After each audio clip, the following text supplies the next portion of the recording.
गांव में एक बुजुर्ग साधु बाबा रहा करते थे। लोग उन्हें बड़े आदर से बाबा जी कहते थे। हर दिन कोई न कोई दुखी आत्मा उनके पास अपने दुखों का कारण जानने आता। एक दिन एक युवक रोता हुआ उनके पास आया। उसने कहा, बाबा जी, मैंने किसी का बुरा नहीं किया, फिर भी मेरी जिंदगी में इतना दुख क्यों है? कभी नौकरी नहीं टिकती, घर में झगड़े होते हैं, माँ बीमार रहती हैं। क्या भगवान मुझे सजा दे रहे हैं? बाबा जी शांत मुस्कराए और बोले, बेटा, कभी नदी के किनारे पेड़ गिरता है तो लोग कहते हैं तूफान आया था, लेकिन तूफान तो पल भर का था, पेड़ तो धीरे धीरे भीतर से खोखला हो रहा था।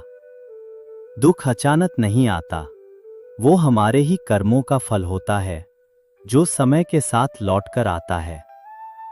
युवक बोला, तो क्या मैं बुरा इंसान हूं बाबा? बाबा बोले, बुरा नहीं बेटा, पर शायद किसी जन्म में या इस जीवन में कभी जाने अनजाने में कुछ ऐसे कर्म हुए हों जो अब लौटे हैं। दुख सजा नहीं होता, वो चेतावनी होता है कि अब संभल जा, अपने कर्म सुधार, दूसरों की मदद कर, सच्चे दिल से प्रार्थना कर। बाबा ने उसे एक प्याली में पानी दिया और कहा, इसे धीरे धीरे पीना, जैसे तू इसे सहन कर रहा है वैसे ही जीवन के दुख भी धीरे धीरे सह, और हर घूंट के साथ प्रायश्चित और सेवा का रस मिला, यही दुख को सुख बना देगा।